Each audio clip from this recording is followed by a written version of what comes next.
This is Learn It from an 80s Song. I am your coach, Patricia Freiberg. Today, we have a very special guest. Please welcome Dr. Karen Gedney. Dr. Gedney is an internal medicine specialist who spent 30 years behind bars as a prison physician. She was designated as one of the best in the business by American Correctional Association and won a Heroes for Humanity Award for her work in HIV in the correctional system. She left the prison in 2016 and has chosen to use her time as an author, speaker, and mentor to advocate for prison reform. She is the author of the book, 30 Years Behind Bars.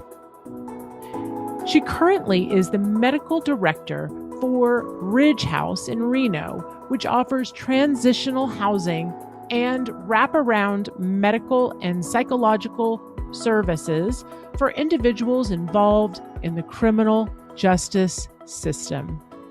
Dr. Gedney, it is so amazing to have you with us today again for part 2. And I am so happy to be here, Patricia, to go off in a different direction this time. Yes, which meant a different song. So, without further ado, let's go dive right into the song. So, Karen, what is the song that best resonated with the story you're going to tell us today? Can I get a drum roll, please? And that song is I Wanna Dance by Whitney Houston. Yes, such a great song, such a great song. And that was actually came out in, it was May 2nd of 1987. And, just really an incredible song. It won Best Female Pop Performance. So Best Female Pop Performance. And I Want to Dance with Somebody also was written by George Merrill and Shannon Rubicam. Now, they were in the group Boy Meets Girl, and they also had written Whitney's other huge hit, How Will I Know? So you picked such a great song from 1987. I Want to Dance with Somebody by Whitney Houston. Yeah, I have to tell you, it's a great song. But when I looked at the date, 1987, that was the day I married my husband. It was May, actually, 21, 1987. Wow. Oh, yeah. My gosh. That's next week. It would be an anniversary. Correct. Wow. Isn't that incredible? Yeah. And also 1987 was the day I started in July in my career in prison and found my calling. So to go from that, 87 was a big year. It certainly was. And then tell us your story, because I know you've got quite some powerful transition stories to share with us today. Yeah, the transition stories I want to talk about today are career transition, because I went from 30 years in the prison to an entirely different mode, which is the author, speaker, mentor, prison reform activist, which is very different.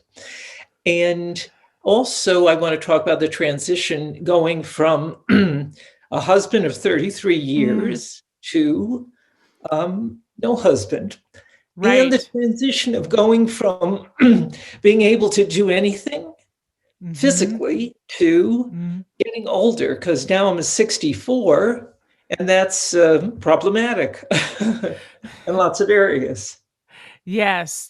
Well, first I need to just mention that I am so sorry for your loss. And I personally I got the opportunity to meet Clifton, and he was an exceptional man and will always be remembered. And I'm so grateful that I had that. I wore the pendant last time. Right. I didn't wear it today because I got a high neckline on, but it was such a beautiful pendant that he made that I will forever hold on to.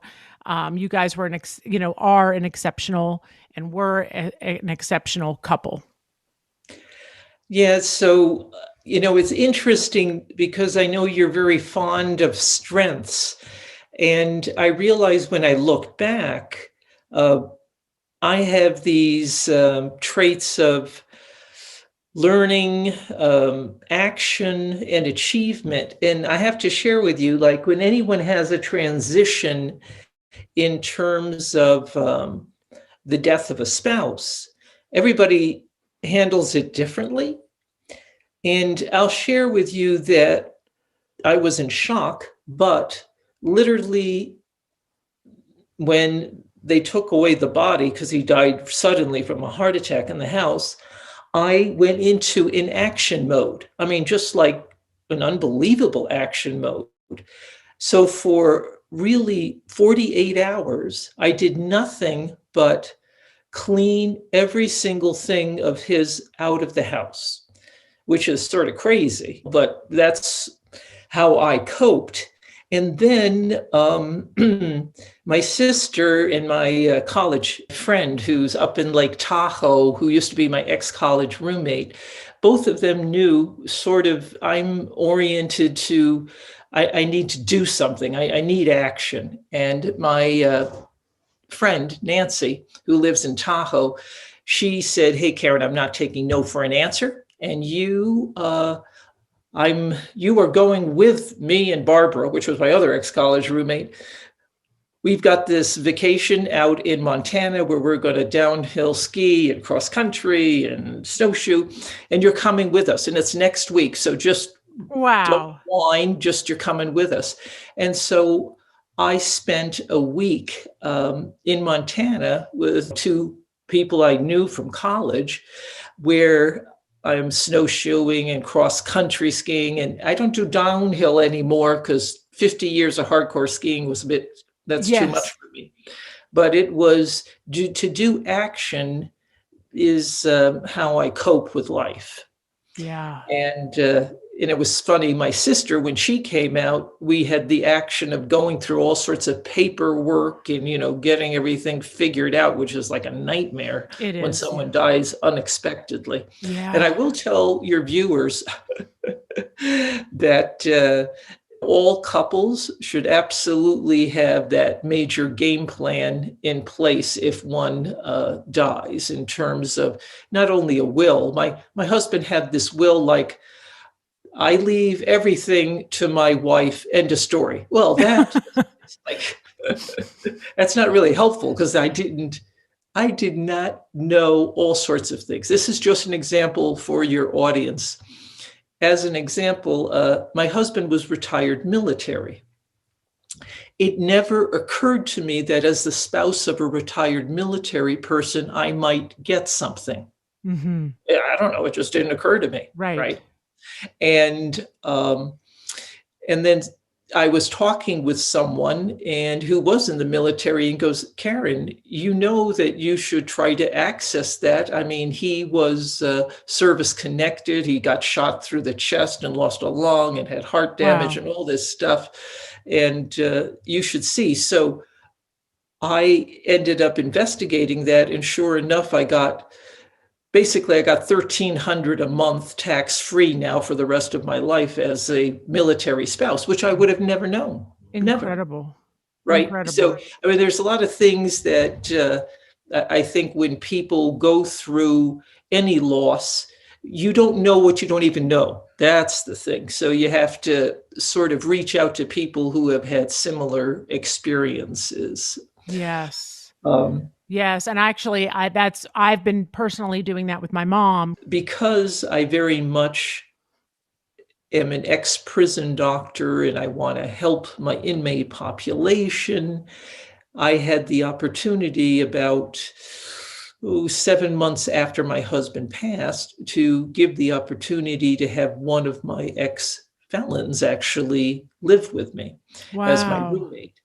And so now in October, it'll be 2 years. That And he's lived with you. it's Wow. and it's a very interesting thing because you think about transitions in life, right? Yes. And you have a transition of basically a 60-ish-year-old female going through the transition of no career anymore, basically, and no husband, to someone who spent 20 years in prison and Yeah. now has to transition back into the outside world, right? Yes, yes, and I understand you had met him early on in your prison, time working there. You Yes, guys yeah, have had a as a long worker. Mhm. yeah, and had a long yes, yes, as the prison Yeah, and so doctor and I knew his character and his work history and a tremendous amount of things. But to watch anyone in transition, to go from a significant transition, and I will say one of the things in prison reform, which is very important to me, is that um, most people don't understand or even can conceptualize what it'd be like to spend decades inside a prison where Mhm. everything's controlled, everything, Yeah, and everything is also at risk every single day. And then where life in the world and technology is passing you by, and then after decades, you step out again and you don't have absolutely. a support system. I mean, that's really devastating for people. Yes, I mean, I have a hard enough time, when I switch from my iPhone 8 to the iPhone 10 or whatever it is. I have to have my kids help me with that. I can't imagine spending 20 plus years and not having access to all of those things and then coming out and it's just like you don't even think about just the what we would consider as minor transitions are really major transitions. Right, right. Yeah. I mean, to go in the system before there was basically the iPhone to begin with, any Yeah, phone, cellular phone to begin right. with. Right. And then you Yeah. come out and you're like, where's the phone booth? Yeah. Where's the phone book? Right. Where's my pager? That's right. Yeah, that sort of thing. Yeah.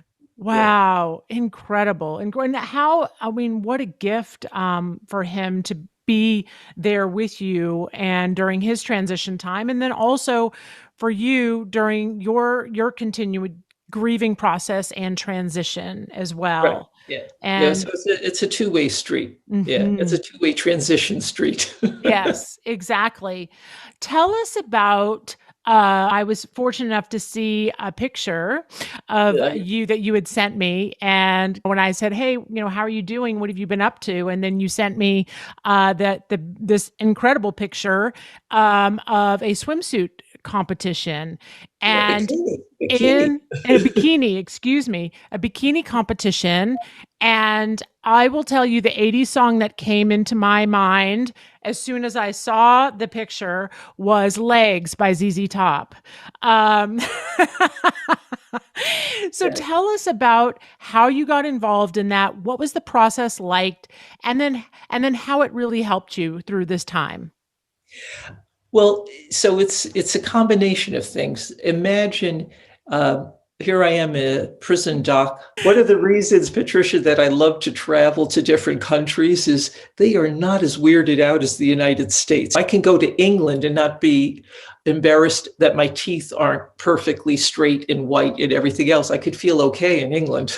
Yeah. So, Yeah, it's interesting the different perspectives in other countries on aging too.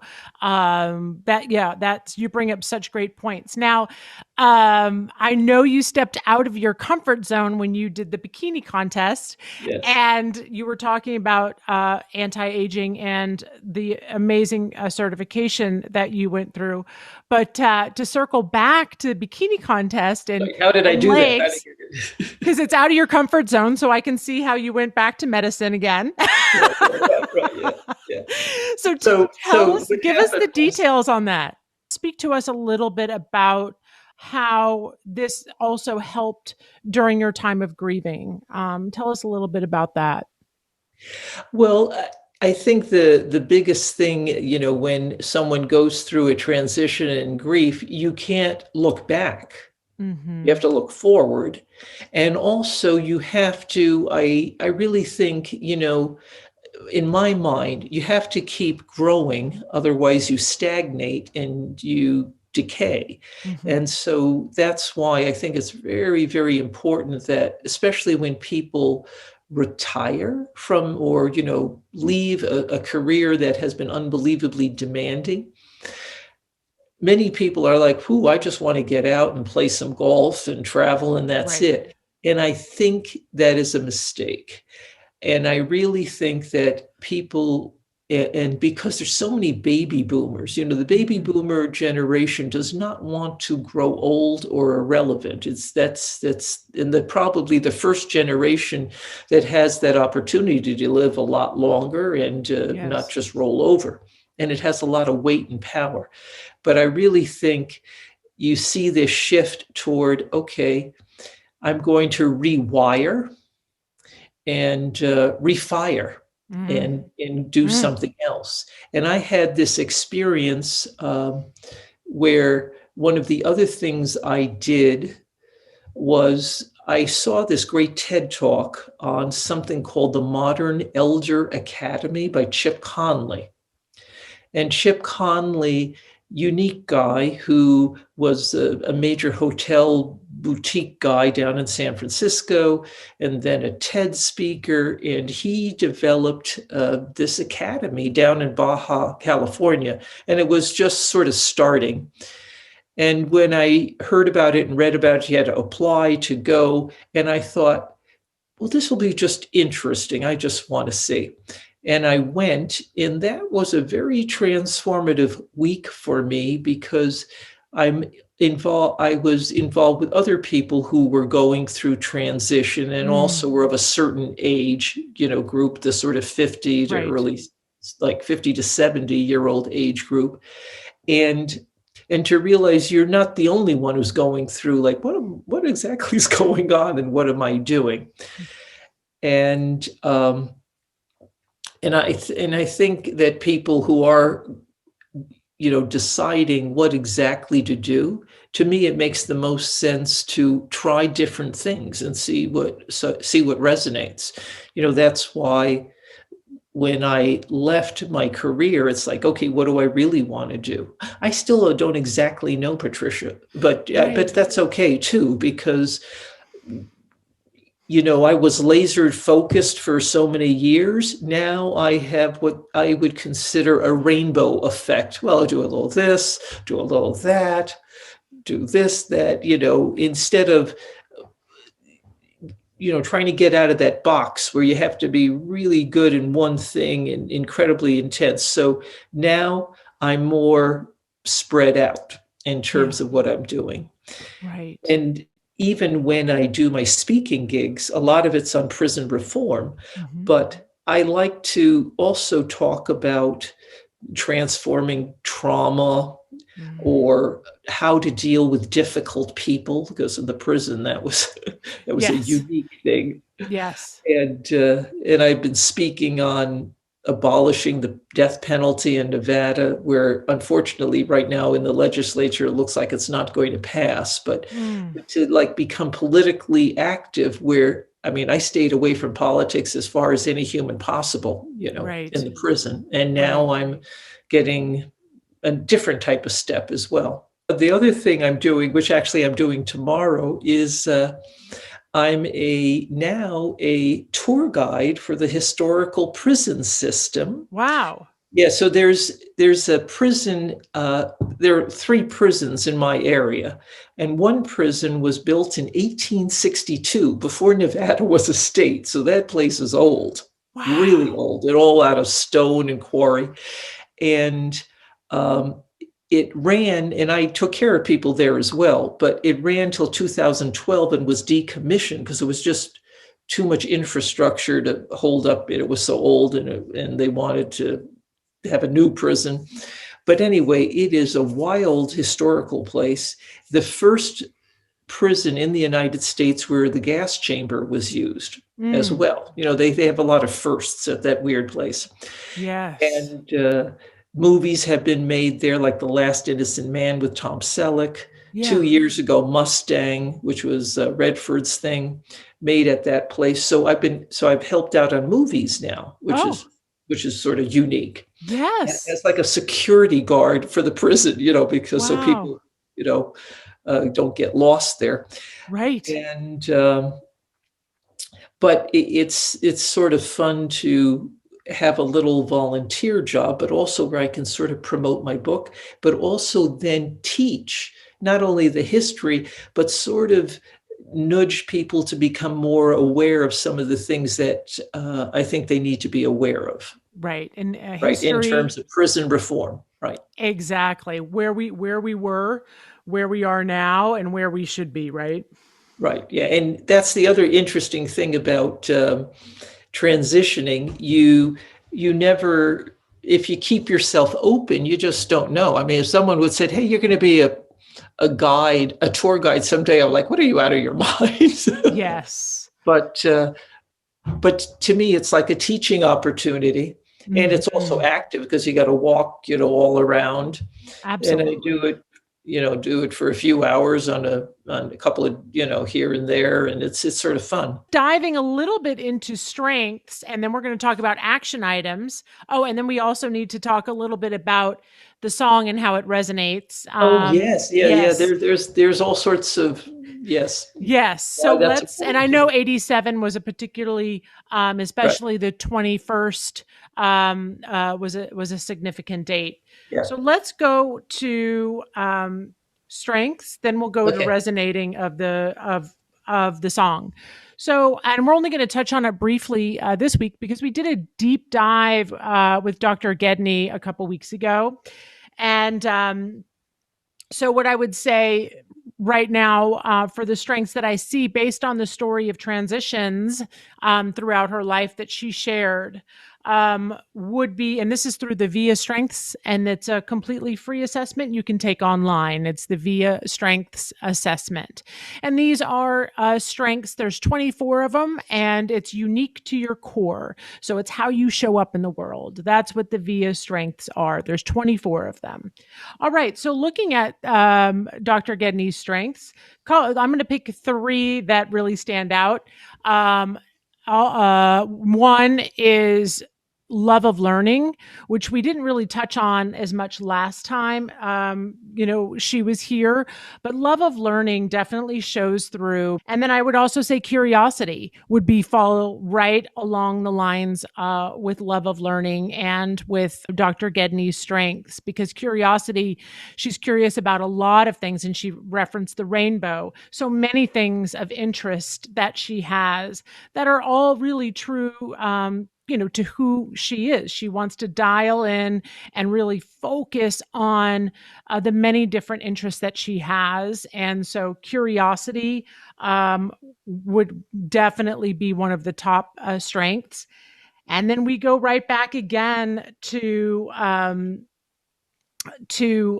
bravery, because I know I brought that up last time, but you see it then. I mean, to go from, you have to look at being up on stage and putting yourself out there with your physical self. Having been in fitness DVDs and done some fitness modeling gigs, I understand what that can feel like. It's very vulnerable. It takes a lot of bravery. Any And feedback on that? yeah, well, it's incredible because, the last time we had a sort of different sort of strengths, but I want to tell you that absolutely curiosity for me. But the big thing was that when people ask me, "How in the world did you survive 30 years in prison?" It was very much for me the curiosity piece instead of the judgmental piece regarding the inmate population. So if I was taking care of someone that most people in the outside world would despise, whether it's a serial killer or a pedophile, um, my first instinct was not, ooh, it was, how did that occur? It Right. was curiosity. So curiosity saved me far more in the prison. When I saw people that had the judgmental gene, Yeah. one, they didn't last, or two, if they did last in the prison, they were very problematic and created more problems, as custody Mm-hmm. officers or staff. Mm-hmm. And I will share that the three C's that kept me, I don't know, even keel in the prison were curiosity, compassion, and collaboration. Yes. Those were the three for me that enabled me to do that. And I also feel like in life and the world that we're in right now, those three are crucial. Yeah, and I really, really think that we, when especially you see the divide in the United States right now from the political Mm-hmm. divide, Mm-hmm. if we were, instead of saying, "Ooh, this political, how could they believe this?" To me, it's more important to say, well, why? What created you to think like that? Because everyone is a product of their nature and their nurture and their experiences. So, and I really find it does not work to judge people so harshly because you're judging them based on your experiences. And I think this is also when we're talking about racial and social injustices now, that people are starting to realize, okay, wait a second, there is injustice in Mm-hmm. just putting someone in a pigeonhole that they're a horrible, worthless human being. Mm-hmm. Yeah. And I imagine also, given that transitions is our theme, I can see how even in all of those transitions, how those three C's would be important. I would change compassion to self-compassion during transition. So, like curiosity, kind of dialing into things in life that you're curious about, which for you was the bikini contest, as well as other interests that you had that you dialed into. Self compassion, being okay with yourself during those transitions and know that it's a journey. There's no beginning or end to a transition, especially the grieving process. It is a journey, and self-compassion, and then, like you said, collaboration. I feel that even in those moments, reaching out, no matter, having that connection to others during those times of transition, like your friends knew you best, right? Right. Right. And they reached out, and you collaborated to make a lot of things happen during that time.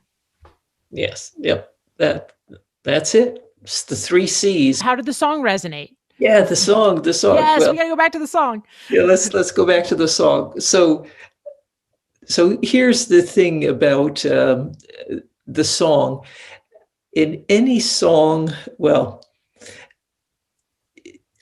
when I look back at music, there's a lot of people who just love listening to music.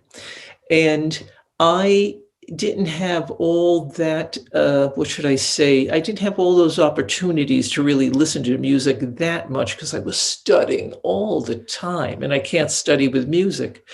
So when I would get a break, I always would sort of go off to a place where I could dance because of the action. You see what I mean? Yes, your action. And then to dance to like I want to dance. I mean, this is how I, one, let off steam, but also had like reconnected with myself. And also I want to dance with someone I love, even if it's just for a night. you Yes. know and Yes. so in with Cliff and I, we met and in a bar in a Mexican place, and we danced.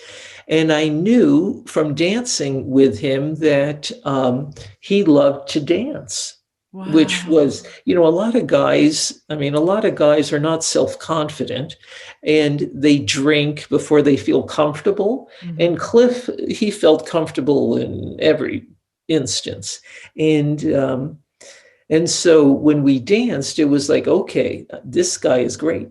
And when we left, I mean, when he walked me to my car, um, he was one of the few guys I ever said, "Hey, would you like to come over to dinner?"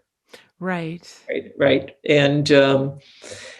And I was a chief resident. That means I was like never any day off, except in that weekend, I had a Sunday off, which was unbelievably rare. And I invited him over, made him dinner, made him a cake, a German cake, Schwarzwälder Kirschtorte, and I fed him, and he never left me. Wow. Yeah, so, That's and beautiful. right, you'd have to imagine that I never ever thought about marrying. Never. I mean, it wasn't on my radar at all, Right. zero. Like there's a lot of women, oh, I want to get married, I want a wedding, I want kids. Zero for me. Yes. And during that dinner, because Clifton became vulnerable with me, um, and I don't know, it was just like I just knew, like this is the guy I'm going to marry, right? And I had never thought about marrying ever, and then of course it happened. And I've only had two things like that in life. One when I was younger, and I made the decision I want to be a doctor, and it was boom. Yes. And then the other decision, I'm going to marry this guy, and boom, Yeah. yeah. Yeah, And you just knew. And right, it I just just knew, yeah. yes. Oh, such a beautiful story. Of romance and just knowing and going and getting it, right? And it was mutual, clearly. Right, yes, yes, it was, and Clearly. and and also to have someone who understands you, who doesn't limit you, you know, Mm, right, and who actually supports you, and I've told you, I dragged my poor husband into the prison, yes. Yes. and uh, and then we also mentored kids together who had That's a right. parent in prison and that was an extraordinary experience because we never had children. Yeah. And you guys were very tight with them, I remember. Yes, yeah, very tight. And Yeah, there was a yeah. girl and a boy, correct? Yeah, there were Yeah. five altogether, but the two youngest are the girl and the boy. Yeah, Yeah. Yeah. Jalissa and Dante. Yeah. Oh, that's beautiful. You keep in touch with them now? Oh yeah, yeah, Yeah. yeah, yeah. Yeah. The girl's 17, the boy is going to be 14, and they really took Cliff's death hard. I bet. And so, I see them about every week, and teach them or drag them around, and and they've also very much bonded with my roommate, Oh, sort of, that's wonderful. yeah, which is really good too. For everybody. Yeah, Yeah. for everybody. Yeah. Yeah. Wow. Incredible. Wow. So, in thinking about an action item for our audience, you gave us so much great information about, transitions and many different ways of transitions. What action item would you have for our audience? Uh, for me, I think we should really go back to the curiosity, Mm-hmm. the compassion Mm-hmm. for what not only oneself but for others, and then to collaborate with others in the transition. And Mm-hmm. I think that whole business about, instead of fearing or like judging oneself, like, oh no, now this, and I'm going to not be here or there, is to become curious about everything and anything, because it's, to me, like the exploration time in one's life in that transition, and to definitely be compassionate about yourself, that you don't have to figure it out right away. Right.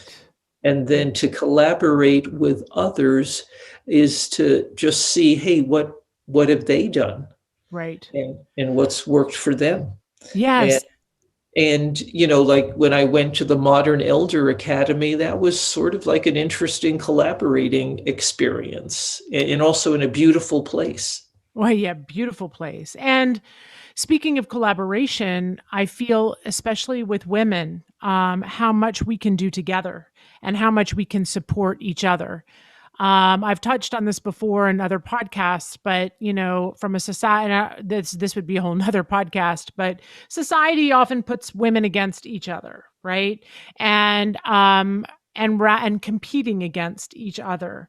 And it's amazing how we can create this shift from a societal standpoint by supporting one another and collaborating with each other, and helping lift each other up. And I feel that that is definitely keeping your finger on the pulse of society and of women, our female community, is important.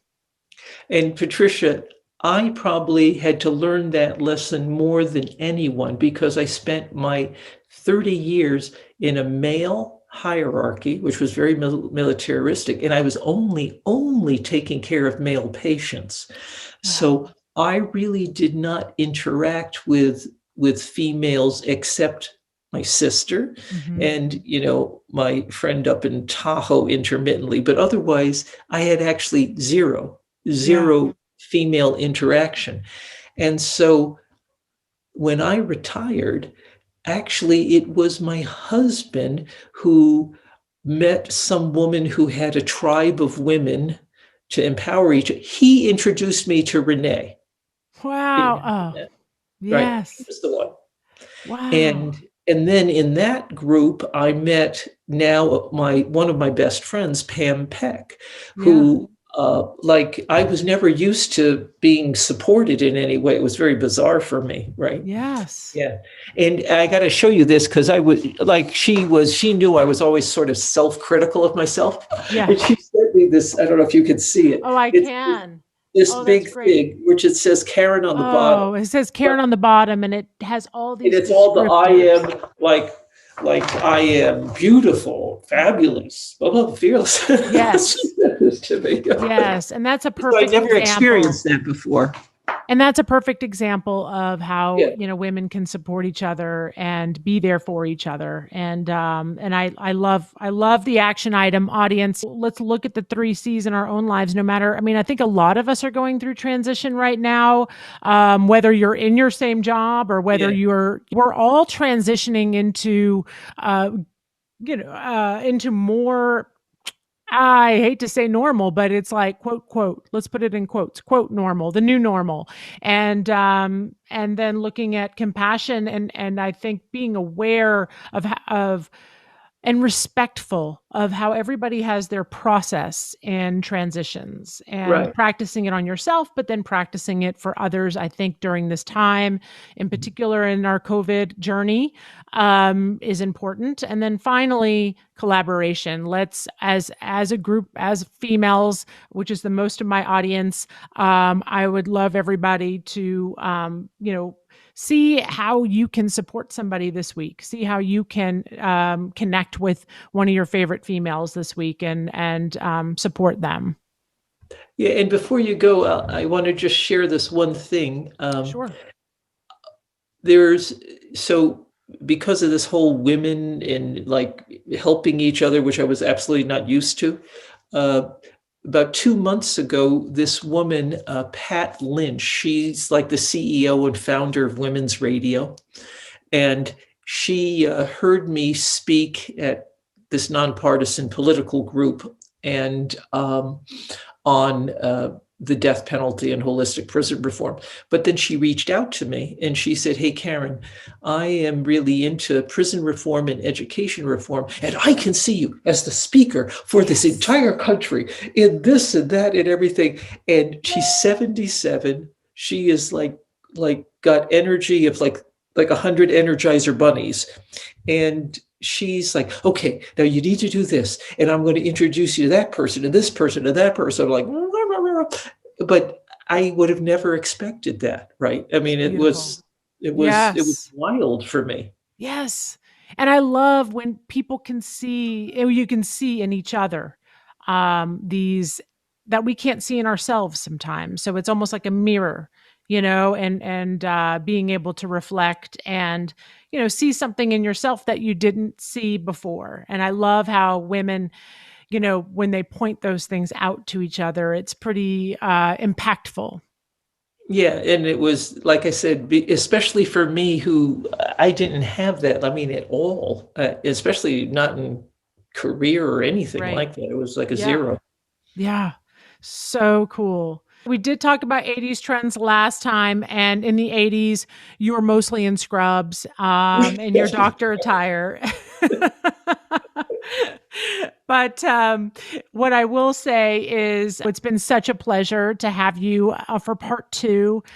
We have learned so much from you, and I definitely feel that everyone needs to purchase 30 Years Behind Bars. That's right. Yes, 30 years. And also to inspire the women listening that if they have a story to tell, but especially a story to tell that can increase awareness and inform on areas you really would like to see improve, whatever they may be, then they should definitely write that book.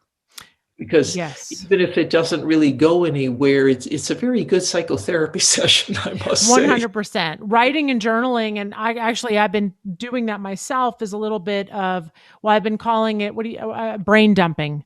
Which I've needed to do because I got a lot on my mind these days. And so brain dumping has been my has been my best friend. Yes, I think it's important. Yes, it is. So, yes, beautiful inspiration. And everyone go out and get Dr. Gedney's book. And until next time. Thank you. Thank you.